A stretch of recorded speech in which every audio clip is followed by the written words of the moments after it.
Big boss ಅಂತ controversy create ಮಾಡ್ತಿದ್ದ big boss show ಮತ್ತೆ ಓಪನ್ ಆಗುತ್ತಾ ಅನ್ನೋ ಕುತೂಹಲ ಕ್ಷಣಕ್ಕೂ ಹೆಚ್ಚಾಗ್ತಾ ಇದೆ. ನಿಯಮ ಉಲ್ಲಂಘನೆ ಆರೋಪದ ಮೇರೆಗೆ ಸ್ಥಗಿತ ಆಗಿದ್ದ Bigg Boss Kannada reality show ಅಭಿಮಾನಿಗಳಿಗೆ ಸರ್ಕಾರ ಸಿಹಿ ಸುದ್ದಿ ನೀಡಿದ್ದು ಶೀಘ್ರದಲ್ಲೇ ಶೋ ಪುನರಾರಂಭಗೊಳ್ಳಲಿದೆ. ರಾಜ್ಯ ಕಾಂಗ್ರೆಸ್ ಸರ್ಕಾರದ ನಿಯಮ ಉಲ್ಲಂಘನೆ ಆರೋಪದ ಮೇಲೆ ಸ್ಥಗಿತಗೊಂಡಿದ್ದ ಬಿಗ್ ಬಾಸ್ ಕನ್ನಡ ಸೀಸನ್ 12 ಶೋಗೆ ಡಿಸಿಎಂ ಡಿಕೆ ಶಿವಕುಮಾರ್ ಮಧ್ಯಸ್ಥಿಕೆ ವಹಿಸಿದ್ದು ತಪ್ಪು ಸರಿಪಡಿಸಿಕೊಳ್ಳುವುದಕ್ಕೆ ಜಾಲಿವುಡ್ ಸ್ಟುಡಿಯೋಸ್ಗೆ ಮತ್ತೊಂದು ಅವಕಾಶ ನೀಡುವಂತೆ ಜಿಲ್ಲಾಧಿಕಾರಿಗಳಿಗೆ ಸೂಚಿಸಿದ್ದಾರೆ. ಸದ್ಯ ರೆಸಾರ್ಟ್ನಲ್ಲಿ ಬಿಗ್ ಬಾಸ್ ಸ್ಪರ್ಧಿಗಳು ವಾಸ್ತವ್ಯ ಹೂಡಿದ್ದು ಪ್ರಕರಣದ ಹಿನ್ನೆಲೆ ಅನುಮತಿ ಕೋರಿ ಜಾಲಿವುಡ್ ಸ್ಟುಡಿಯೋಸ್ ಹೈಕೋರ್ಟ್ ಮೆಟ್ಟಿಲೇರಿದೆ. ಮುಂದಿನ ದಿನಗಳಲ್ಲಿ ಬಿಗ್ ಬಾಸ್ ಶೋ ಮತ್ತೆ ಆರಂಭ ಆಗಲಿದೆಯಾ ಅಂತ ಬಿಗ್ ಬಾಸ್ ಅಭಿಮಾನಿಗಳು ಎದುರು ನೋಡ್ತಾ ಇದ್ದಾರೆ. ಇನ್ನು ಬಿಗ್ ಬಾಸ್ ಶೋ ಮತ್ತೆ ಓಪನ್ ಆಗುತ್ತಾ ಅನ್ನುವಂಥ ಪ್ರಶ್ನೆ ಕೂಡ ಕಾಡ್ತಾ ಇದೆ. ಬಿಗ್ ಬಾಸ್ ಬಂದ್ ಮಾಡಿದ್ದಕ್ಕೆ ಅಭಿಮಾನಿಗಳು ಕೆರಳಿ ಕೆಂಡವಾಗಿದ್ದಾರೆ. ಬಿಗ್ ಬಾಸ್ ಉದ್ದೇಶಪೂರ್ವಕವಾಗಿ ಬಂದ್ ಮಾಡಿದ್ದು ಸರಿಯಲ್ಲ ಅಂತ ಸಚಿವ ಈಶ್ವರ್ ಖಂಡ್ರೆ ವಿರುದ್ಧ ಸಾಮಾಜಿಕ ಕಾರ್ಯಕರ್ತ ವೀರೇಶ ಸಜ್ಜನ ಕಿಡಿಕಾರಿದ್ದಾರೆ. ಯಾದಗಿರಿ ಜಿಲ್ಲೆಯ ಕಡೇಚೂರು, ಬಾಡಿಯಾಳ ಕೈಗಾರಿಕೆ ಪ್ರದೇಶದಲ್ಲಿನ ಕೈಗಾರಿಕೆಗಳು ನಿಯಮ ಉಲ್ಲಂಘನೆ ಮಾಡ್ತಾ ಇದ್ದಾವೆ. ಅಂತಹ ಅಪಾಯಕಾರಿ ಫ್ಯಾಕ್ಟರಿಗಳನ್ನು ಬಂದ್ ಮಾಡಿಲ್ಲ, ಮೊದಲು ಅವುಗಳನ್ನು ಬಂದ್ ಮಾಡಿಸಿ ಅಂತ ಆಗ್ರಹಿಸಿದ್ದಾರೆ. ಆದ್ರೆ ಒಂದನ್ನ ಹೇಳಕ್ಕೆ ಇಷ್ಟ ಬಯಸುತ್ತೇನೆ, ಪರಿಸರ ಮಾಲಿನ್ಯ ನಿಯಂತ್ರಣ ಮಂಡಳಿಯವರಿಗೆ ಯಾವೆಲ್ಲ ನಮ್ಮ ಕರ್ನಾಟಕದಲ್ಲಿರುವ ಕೈಗಾರಿಕೆ ಇಲಾಖೆಗಳಿಂದ ಆಗುವ ದುಷ್ಪರಿಣಾಮದ ಕುರಿತು ಅದೆಷ್ಟೋ ಏನಪ್ಪಾ ಅಂದ್ರೆ ಕೆಮಿಕಲ್ ಕಂಪನಿಗೆ ತಾವು ಏನಪ್ಪಾ ಅಂದ್ರೆ ಆಸ್ವಾದ ನೀಡಿದ್ದೀರಿ. ಈ ಭಾಗದಲ್ಲಿ ಇರ್ತಕ್ಕಂಥ ಸರಿಸುಮಾರು ಒಂದು 20 ಹಳ್ಳಿಗಳು ಈಗಾಗಲೇ ಏನಪ್ಪಾ ಅಂದ್ರೆ ಮಾಲಿನ್ಯವನ್ನ ತಡೆಗಟ್ಟಿ ಮಾಲಿನ್ಯಕ್ಕೆ ಒಳಗಾಗಿ 23-30 ಹಳ್ಳಿಗಳು ಈಗಾಗಲೇ ಕಂಗೆಟ್ಟು ಹೋಗಿದೆ. ಇಲ್ಲಿರ್ತಕ್ಕಂಥ ಪರಿಸರ ಏನಪ್ಪಾ ಅಂದ್ರೆ ಅದಗೆಟ್ಟು ಜನರ ದುಷ್ಪರಿಣಾಮದ ಬಗ್ಗೆ ಕಂಟಕವಾಗಿದೆ. ಯಾಕೆ ಏನಪ್ಪಾ ಅಂದ್ರೆ ಬೀಗ ಜಡಿದಿಲ್ಲ? ಪರಿಸರ ಮಾಲಿನ್ಯ ನಿಯಂತ್ರಣ ಮಂಡಳಿಯ ಅಧ್ಯಕ್ಷರಿಗೂ ಮತ್ತು ಮಾನ್ಯ ಸಚಿವರು ಈಶ್ವರ್ ಖಂಡ್ರೆಗೂ ಒಂದನ್ನು ಮಾತನ್ನು ಇಚ್ಛೆ ಬಯಸುತ್ತೇನೆ. ಈಗಾಗಲೇ ನಾವು ಜಿಲ್ಲಾ ಮಟ್ಟದಲ್ಲಿರೋ ಪ್ರಾದೇಶಿಕ ಕಚೇರಿಗೂ ಏನಪ್ಪಾ ಅಂತಂದ್ರೆ ಸಾಕಷ್ಟು ಬಾರಿ ಆಕ್ಷೇಪಣೆಗಳನ್ನು ಸಲ್ಲಿಸಿದ್ದೇವೆ ಮತ್ತು ರಾಜ್ಯ ಮಟ್ಟದ ನಿಯಂತ್ರಣ ಅಧಿಕಾರಿಗಳಿಗೂ ಸಹ ಎಚ್ಚೆತ್ತನ್ನು ಕೊಟ್ಟಿದ್ದೇವೆ. ಇಷ್ಟೆಲ್ಲ ನಡೆದರೂ ಸರ್ಕಾರ ಏನಪ್ಪಾ ಅಂತಂದ್ರೆ ಈ ಬಿಗ್ ಬಾಸ್ ಸೀಸನ್ 12 ಇವತ್ತು ತಾವೇನೋ ಏನಪ್ಪಾ ಅಂದ್ರೆ ಉದ್ದೇಶಪೂರ್ವಕವಾಗಿ ಬಂದ್ ಮಾಡಿದ್ದು ಇದು ಏನಪ್ಪಾ ಅಂತಂದ್ರೆ ಇದು ಒಂದು ಸರ್ಕಾರದ ಯಾವುದೋ ಏನಪ್ಪಾ ಅಂದ್ರೆ ಕಾರಣದ ಕೈಗಳು. ನಿಮ್ಮ ಪ್ರಾಮಾಣಿಕತೆ ಹಾಗೂ ಕರ್ತವ್ಯ ನಿಷ್ಠೆ ಬೀದರ್ನಲ್ಲಿ ತೋರಿಸಿ ಸಚಿವರೇ ಅಂತ ಬಿಗ್ ಬಾಸ್ ಫ್ಯಾನ್ಸ್ ಸಚಿವ ಈಶ್ವರ್ ಖಂಡ್ರೆ ವಿರುದ್ಧ ಗರಂ ಆಗಿದ್ದಾರೆ. ಬೀದರ್ ಜಿಲ್ಲೆ ಹುಮ್ನಾಬಾದ್ ತಾಲೂಕಿನಲ್ಲಿ ಕೆಮಿಕಲ್ ಫ್ಯಾಕ್ಟರಿಗಳಿಂದ ಜನರ ಜೀವ ಹೋಗ್ತಾ ಇದೆ. ಚರ್ಮ ರೋಗ ಹಾಗೂ ಇನ್ನಿತರ ರೋಗಗಳಿಂದ ಜನ ಆಸ್ಪತ್ರೆಗೆ ದಾಖಲಾಗ್ತಾ ಇದ್ದಾರೆ. ನಿಯಮ ಉಲ್ಲಂಘಿಸಿ ನೂರಾರು ಕೆಮಿಕಲ್ ಫ್ಯಾಕ್ಟರಿಗಳು ತಲೆ ಎತ್ತಿವೆ. ವಾಯು ಮಾಲಿನ್ಯ ಆಗ್ತಿರೋದು ಬಿಗ್ ಬಾಸ್ನಿಂದ ಅಲ್ಲ, ವಿಷ ಬಿಡ್ತಾ ಇರುವಂತಹ ಕೆಮಿಕಲ್ ಫ್ಯಾಕ್ಟರಿಗಳಿಂದ. ವಿಷ ಬಿಡುತ್ತಿರುವ ಕೆಮಿಕಲ್ ಫ್ಯಾಕ್ಟರಿಗಳನ್ನು ಕೂಡಲೇ ಬಂದ್ ಮಾಡಿ ತೋರಿಸಿ ಅಂತ ಸಚಿವರ ವಿರುದ್ಧ ಬಿಗ್ ಬಾಸ್ ಅಭಿಮಾನಿ ಭೀಮರೆಡ್ಡಿ ಆಕ್ರೋಶ ಹೊರಹಾಕಿದ್ದಾರೆ.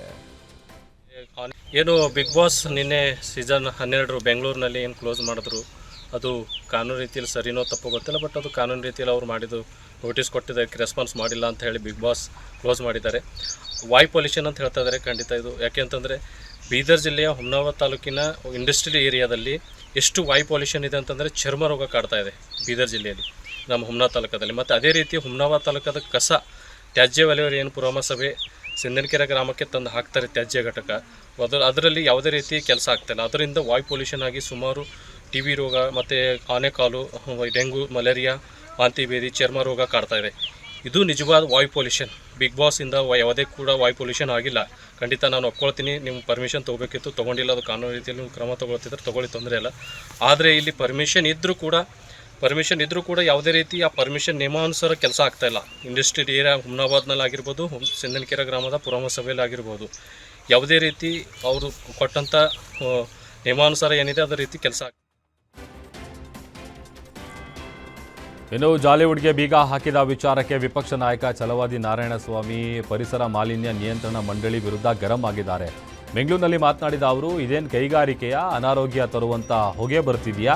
ಮಾಲಿನ್ಯಕಾರಕ ಕೈಗಾರಿಕೆಗಳನ್ನು ಬಿಟ್ಟು ಇಲ್ಲಿ ಬೀಗ ಹಾಕಿಸಿದ್ದಾರೆ. ಸರ್ಕಾರ ನಟ ಸುದೀಪ್ ಅವರನ್ನು ಟಾರ್ಗೆಟ್ ಮಾಡ್ತಿರೋದು ದೊಡ್ಡ ಫ್ಯಾಕ್ಟರಿನ ಮುಚ್ಚೋಕೆ ಆಗಿಲ್ಲ. ಸರ್ಕಾರಕ್ಕೆ ನಟ್ಟು ಬೋಲ್ಟು ಟೈಟ್ ಮಾಡೋ ಕಾಲ ಹತ್ರ ಬಂದಿದೆ. ಜನನೇ ಸರ್ಕಾರದ ನಟ್ಟು ಬೋಲ್ಟು ಟೈಟ್ ಮಾಡ್ತಾರೆ ಅಂತ ಆಕ್ರೋಶ ವ್ಯಕ್ತಪಡಿಸಿದ್ದಾರೆ. ನನಗೆ ಮೊದಲನೇ ಪ್ರಶ್ನೆ ಇರತಕ್ಕಂಥದ್ದು, ಪೊಲ್ಯೂಷನ್ ಡಿಪಾರ್ಟ್ಮೆಂಟ್ಗೂ ಇದಕ್ಕೇನು ಸಂಬಂಧ ಇದೆ ಅಂತ ನಂದು. ಇದೇನು ಫ್ಯಾಕ್ಟ್ರಿನಾ? ಇಲ್ಲೇನೋ ಭಾಳ ಅನಾರೋಗ್ಯಕರವಾದ ಹೊಗೆ ಸೂಚುವಂಥ ಕೆಲಸ ನಡೀತಾ ಇದೆಯಾ? ಅಂಥ ಫ್ಯಾಕ್ಟ್ರಿಗಳು ಬೇಕಾದಷ್ಟು ಇವೆಯಲ್ಲ. ಅವುಗಳನ್ನು ಮೊದಲು ಮುಚ್ಚಲಿಕ್ಕಾಗಲಿಲ್ಲ ಇವ್ರಿಗೆ, ಅಲ್ಲಿ ಮಾತ್ರ ಅಡ್ಜಸ್ಟ್ಮೆಂಟು. ಇಲ್ಲೇನಿದೆ, ಇದು ಒಂದು ಮನೆಯಲ್ಲಿ ನಡೆಯತಕ್ಕಂಥ ಚಟುವಟಿಕೆ ಅಂತಂದರೆ ಮನೆಗೂ ನಾವು ಇನ್ನು ಮೇಲೆ ಏನು ಪೊಲ್ಯೂಷನ್ ಕಂಟ್ರೋಲ್ ಬೋರ್ಡಿಂದ ಸರ್ಟಿಫಿಕೇಟ್ ತಗೋಬೇಕಾ? ಮನೆಯವರು ತಗೋಬೇಕಾ? ಅಂದರೆ ಸರ್ಕಾರದ ಕ್ರಮ ನೇರವಾಗಿ ಜನರಿಗೆ ಗೊತ್ತಾಗ್ತದೆ.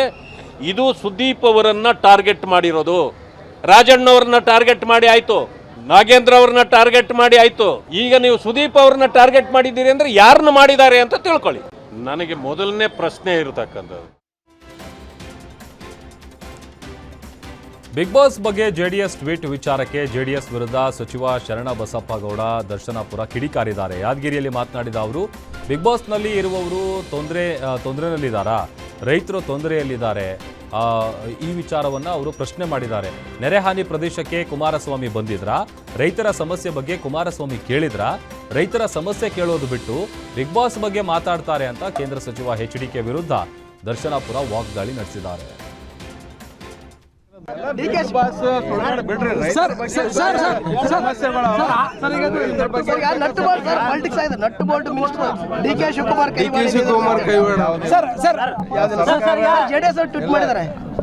ಅವ್ರದ್ದು ಏನಾದ್ರು ಕೆಲಸ ಬಂದ ಕುಮಾರಸ್ವಾಮಿ ಇಲ್ಲಿಗೆ? ಕುಮಾರಸ್ವಾಮಿ ಬಂದೇನ್ರಿ ಇಲ್ಲಿಗೆ? ಬಂದ ಸರ್ ನಮ್ಮ ಕುಮಾರಸ್ವಾಮಿ ಕೇಂದ್ರದ ಮಂತ್ರಿ ಯಾರಲ್ರಿ? ಇಷ್ಟಾಯ್ತು, ಇದಕ್ಕಿಂತ ದೊಡ್ಡ ಅನಾಹುತರ ಮದ ಆಗಿಲ್ಲ. ಒಂದು ದಿನ ಮುಖ್ಯಮಂತ್ರಿ ಬರುತ್ತೆ, ಒಂದೇ ದಿನ ತಡ ಆಗ್ಯಾವ. ಮತ್ತು ಕೇಂದ್ರ ಸರ್ಕಾರದ ಮಂತ್ರಿ ಇರ್ತಕ್ಕಂಥವ್ರು ಬಂದು ಹೋಗ್ಬೇಕಲ್ಲ.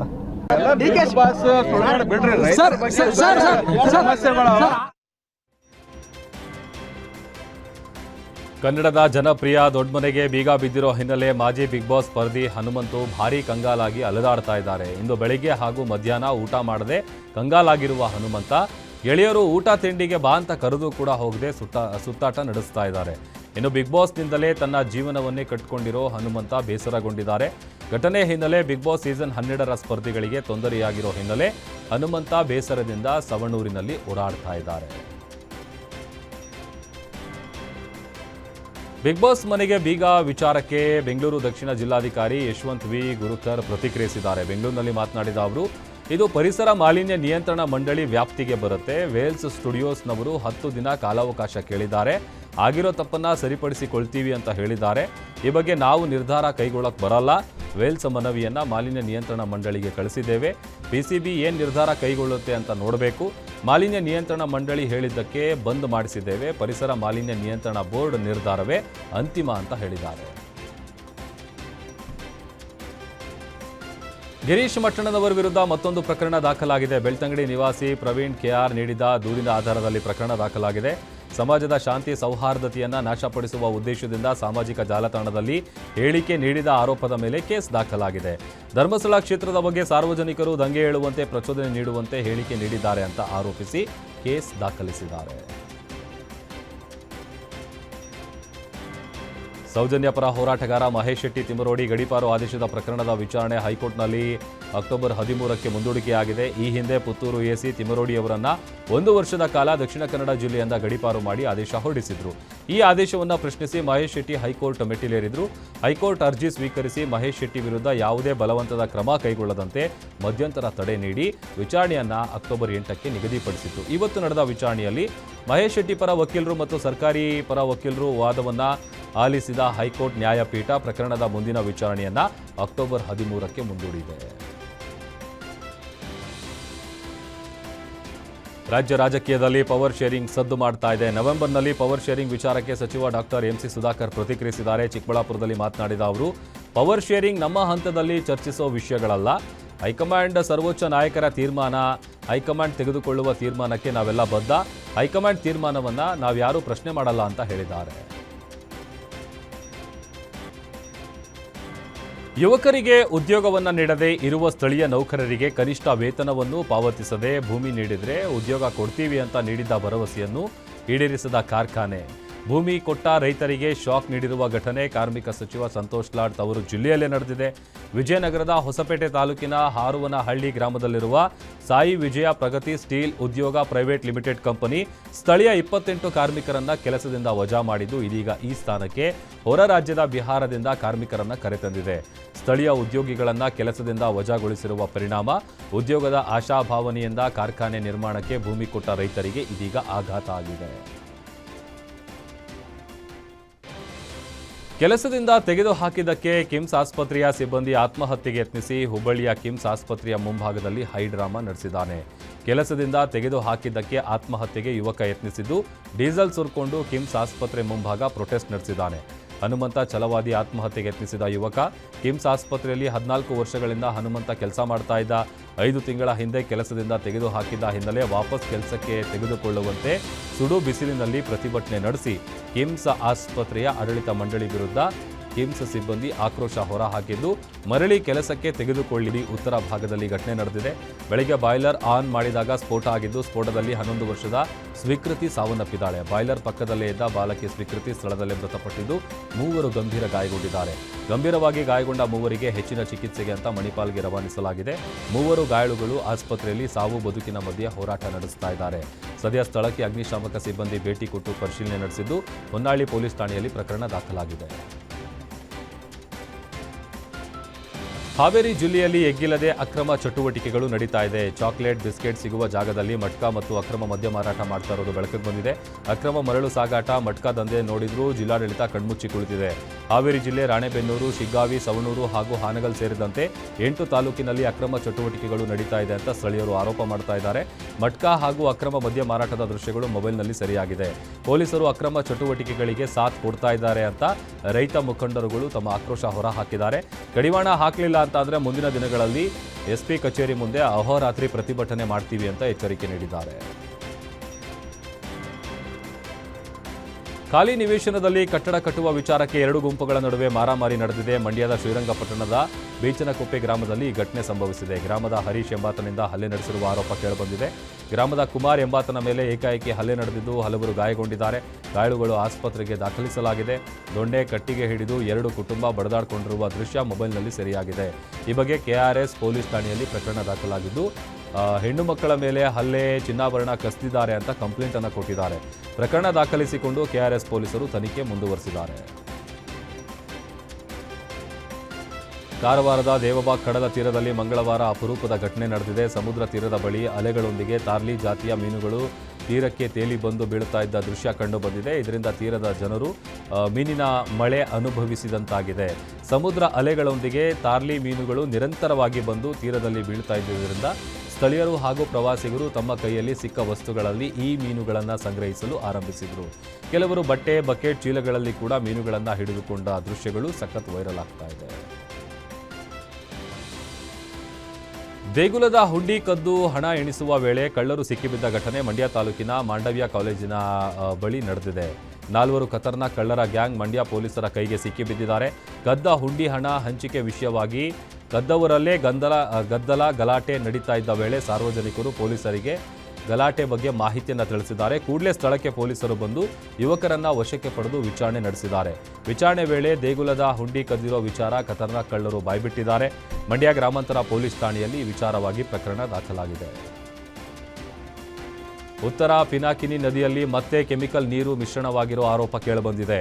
ಚಿಕ್ಕಬಳ್ಳಾಪುರ ಜಿಲ್ಲೆ ಗೌರಿಬಿದನೂರು ತಾಲೂಕಿನ ಮರಳೂರು ಕೆರೆ ಕಾಲುವೆಗೆ ಕೆಮಿಕಲ್ ನೀರು ಮಿಕ್ಸ್ ಆಗಿದ್ದು, ಕಾಲುವೆ ಮೂಲಕ ಜಮೀನುಗಳಿಗೂ ನೀರು ಹರಿತಾ ಇದೆ. ಉತ್ತಮ ಮಳೆಯಿಂದ ಸಮೃದ್ಧವಾಗಿ ಹರಿಯುತ್ತಿರುವ ನದಿ ಕಲುಷಿತವಾಗಿದ್ದು ಜನರಲ್ಲಿ ಆತಂಕ ಮನೆ ಮಾಡಿದೆ. ಸಮೀಪದ ಗೌರಿ ಡಿಸ್ಟಿಲರೀಸ್ ಫ್ಯಾಕ್ಟರಿಯಲ್ಲಿ ಸಂಗ್ರಹವಾಗಿದ್ದ ಮಾಲಾಸಿಸ್ ಕೆಮಿಕಲ್ ನೀರನ್ನು ಟ್ಯಾಂಕರ್ಗಳ ಮೂಲಕ ಕಾಲುವೆಗಳಿಗೆ ಹರಿಸಿ ದುಷ್ಕೃತ್ಯ ಎಸಗಿದ್ದಾರೆ. ಈ ಹಿನ್ನೆಲೆ ಗೌರಿ ಡಿಸ್ಟಿಲರೀಸ್ ಲ್ಯಾಂಡ್ ಡೆವಲಪರ್ಸ್ ವಿರುದ್ಧ ದೂರು ದಾಖಲಾಗಿದೆ.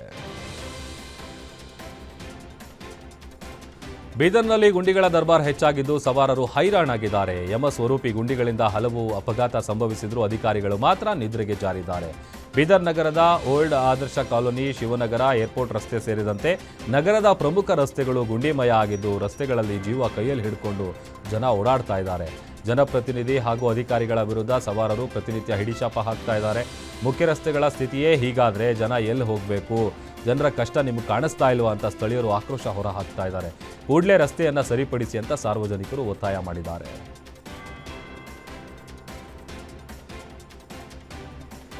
ಸೂಕ್ತ ಬೆಲೆ ಸಿಗದೆ ಮಾರುಕಟ್ಟೆಯಲ್ಲಿ ಈರುಳ್ಳಿ ಕೊಳೆಯುತ್ತಿವೆ ಅಂತ ರಾಯಚೂರು ರೈತರು ತಮ್ಮ ಅಳಲು ತೋಡ್ಕೊಂಡಿದ್ದಾರೆ. ಈರುಳ್ಳಿ ತಂದು 2-3 ದಿನಗಳಾದರೂ ಮಾರುಕಟ್ಟೆಯಲ್ಲಿ ಕೇಳುವವರು ಯಾರೂ ಇಲ್ಲ. ರಾಯಚೂರು ಎಪಿಎಂಸಿಯಲ್ಲಿ ಈರುಳ್ಳಿ ಕೊಳಿತಾ ಇದೆ, ಸೂಕ್ತ ಬೆಲೆ ಸಿಗ್ತಾ ಇಲ್ಲ, ಖರೀದಿದಾರರು ಯಾರೂ ಬರ್ತಾ ಇಲ್ಲ. ಕಳೆದ ವರ್ಷ ಉತ್ತಮ ಬೆಲೆ ಇದ್ದ ಕಾರಣ ಈ ಬಾರಿ ಹೆಚ್ಚಾಗಿ ಈರುಳ್ಳಿಯನ್ನು ಬೆಳೆದಿದ್ರು. ಆದರೆ ಕೈಗೆ ಬಂದ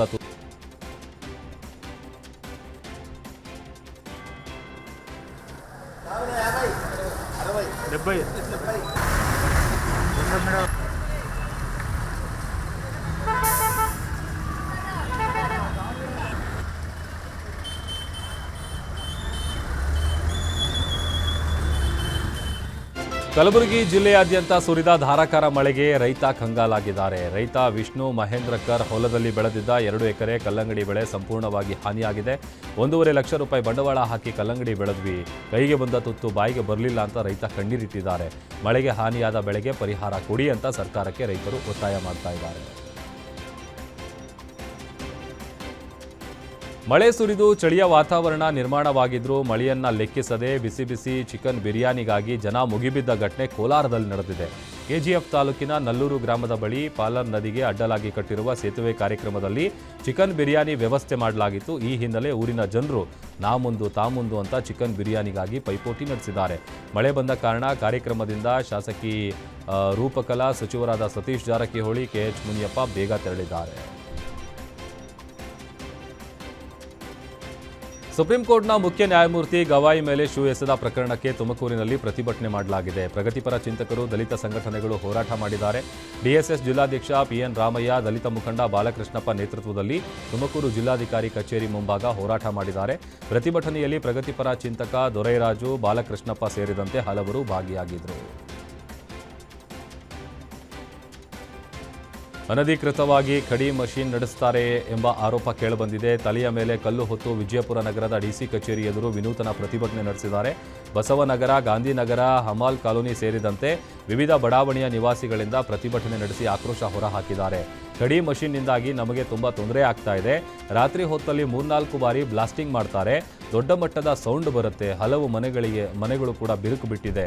ಇನ್ನು ಈ ಬಡಾವಣೆಯ ಕೆಲ ಮನೆಗಳಿಗೂ ಇನ್ನೂ ಹಕ್ಕುಪತ್ರ ಕೊಟ್ಟಿಲ್ಲ ಅಂತ ಪ್ರತಿಭಟನೆ ನಡೆಸಿ ಕ್ರಮಕ್ಕೆ ಒತ್ತಾಯಿಸಿ ಪ್ರತಿಭಟನಾಕಾರರು ಡಿಸಿಗೆ ಮನವಿ ಸಲ್ಲಿಸಿದ್ದಾರೆ.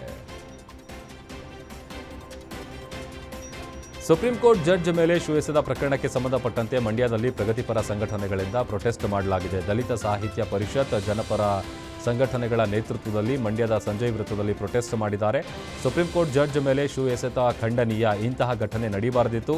ಈ ರೀತಿಯ ಕೃತ್ಯದಲ್ಲಿ ಭಾಗಿಯಾದ ವಕೀಲನ ಮೇಲೆ ಕಾನೂನು ಕ್ರಮ ಆಗಬೇಕು ಅಂತ ಹೋರಾಟ ಮಾಡಿದ್ದಾರೆ. ಗೂಡ್ಸ್ ರೈಲಿನ ಇಂಜಿನ್ನಲ್ಲಿ ತಾಂತ್ರಿಕ ತೊಂದರೆಯಿಂದಾಗಿ ಕೆಲಕಾಲ ಗೂಡ್ಸ್ ರೈಲು ಕೆಟ್ಟು ನಿಂತಿತ್ತು. ಗೋವಾ ಕಡೆಯಿಂದ ಹುಬ್ಬಳ್ಳಿ ಕಡೆಗೆ ಹೊರಟಿದ್ದ ರೈಲು ಇದಾಗಿದ್ದು, ಈ ವೇಳೆ ಧಾರವಾಡ ಹೊರವಲಯದ ಹಳಿಯಾಳ ರೈಲ್ವೆ ಗೇಟ್ ಬಳಿ ರೈಲು ಕೆಟ್ಟು ನಿಂತು ಸುಮಾರು 1 ಗಂಟೆ ಬಳಿಕ ಮತ್ತೊಂದು ಇಂಜಿನ್ ಅನ್ನು ಜೋಡಿಸಿ ಗೂಡ್ಸ್ ರೈಲು ತೆರವುಗೊಳಿಸಿದ್ದಾರೆ. ಹಳಿಯಾಳ ಗೇಟ್ನಲ್ಲಿ ನಿಂತಿದ್ದ ವಾಹನ ಸವಾರರು ಪರದಾಡುವ ಪರಿಸ್ಥಿತಿ ನಿರ್ಮಾಣ ಆಗಿತ್ತು. ಕೊನೆಗೆ ಗೂಡ್ಸ್ ರೈಲು ತೆರವಿನ ನಂತರ ಗೇಟ್ ಓಪನ್ ಮಾಡಿದ್ದಾರೆ. ಚಲಿಸುತ್ತಿದ್ದ ರೈಲ್ವೆಯಲ್ಲಿ ತುಂಬು ಗರ್ಭಿಣಿಗೆ ಹೆರಿಗೆ ನೋವು ಕಾಣಿಸಿಕೊಂಡ ಘಟನೆ ರಾಯಚೂರು ನಗರದ ರೈಲು ನಿಲ್ದಾಣದಲ್ಲೇ ನಡೆದಿದೆ. ರಾಯಚೂರು ನಗರದ ರೈಲು ನಿಲ್ದಾಣದಲ್ಲೇ ಕಂಚಗರಹಳ್ಳಿ ಗ್ರಾಮದ ಮಂಜಮ್ಮ ಅನ್ನೋ ಗರ್ಭಿಣಿಗೆ 108 ಸಿಬ್ಬಂದಿ ಹೆರಿಗೆ ಮಾಡಿಸಿದ್ದಾರೆ. ಬೆಂಗಳೂರಿಂದ ಯಾದಗಿರಿಗೆ ಬಸವ ಎಕ್ಸ್ಪ್ರೆಸ್ ಟ್ರೈನ್ನಲ್ಲಿ ಪ್ರಯಾಣ ಮಾಡುವ ವೇಳೆ ಮಾರ್ಗ ಮಧ್ಯೆ ಮಂಜಮ್ಮಗೆ ಹೆರಿಗೆ ನೋವು ಕಾಣಿಸಿಕೊಂಡಿತ್ತು. ರೈಲ್ವೆ ಸಿಬ್ಬಂದಿಯಿಂದ 108 ಆಂಬ್ಯುಲೆನ್ಸ್ಗೆ ಕರೆ ಮಾಡಿ ಮಾಹಿತಿ ನೀಡಿದ್ದಾರೆ. ಆಗ ರಾಯಚೂರಿನ 108 ಸಿಬ್ಬಂದಿ ಭೀಮಪ್ಪ ಮತ್ತು ಚಾಲಕ ಮುಷ್ತಾಕ್ ರೈಲ್ವೆ ನಿಲ್ದಾಣಕ್ಕೆ ದೌಡಾಯಿಸಿ ಚಿಕಿತ್ಸೆ ಕೊಟ್ಟಿದ್ದಾರೆ. ಆಗ ಮಂಜಮ್ಮ ಹೆಣ್ಣು ಮಗುವಿಗೆ ಜನ್ಮ ನೀಡಿದ್ದಾರೆ. ಹೆರಿಗೆ ಬಳಿಕ ತಾಯಿ ಮತ್ತು ಹಸುಗೂಸನ್ನು ರಾಯಚೂರಿನಕ್ಕೆ ವ್ಯಕ್ತಪಡಿಸಲಾಗಿದೆ. ನಿಯಂತ್ರಣ ತಪ್ಪಿ ಬೈಕ್ಗೆ ಕ್ರೇನ್ ಡಿಕ್ಕಿಯಾಗಿ ಬೈಕ್ ಹಾಗೂ ಮಹಿಳೆಯ ಮೇಲೆ ಕ್ರೇನ್ ಟೈರ್ ಹತ್ತಿ ಓರ್ವ ಮಹಿಳೆ ಸ್ಥಳದಲ್ಲೇ ಸಾವನ್ನಪ್ಪಿದ್ದಾಳೆ. ಚಿಕ್ಕಮಗಳೂರಿನ ಮೂಡಿಗೆರೆ ಪಟ್ಟಣದ ಸಂತೆ ಮೈದಾನದ ಬಳಿ ಈ ಘಟನೆ ನಡೆದಿದೆ. 26 ವರ್ಷದ ಸುಪ್ರೀತ ಮೃತಪಟ್ಟ ದುರ್ದೈವಿ ಅಂತ ಗೊತ್ತಾಗಿದೆ. ಅಲೆಮಾರಿಗಳಿಗೆ ಮೀಸಲಾತಿ ನೀಡುವಂತೆ ಆಗ್ರಹಿಸಿ ವಿಜಯಪುರ ನಗರದ ಅಂಬೇಡ್ಕರ್ ವೃತ್ತದಲ್ಲಿ ವಿಭಿನ್ನ ಪ್ರತಿಭಟನೆ ನಡೆಯಿತು. ಕೈಯಲ್ಲಿ ಚಾಟಿ ಮೈತುಂಬ ಹೊಡೆದುಕೊಂಡು ತಲೆ ಮೇಲೆ ಮರಗಮ್ಮನ ಮೂರ್ತಿಗಳನ್ನು ಹೊತ್ತು ಪ್ರತಿಭಟನೆ ನಡೆಸಲಾಗಿದೆ.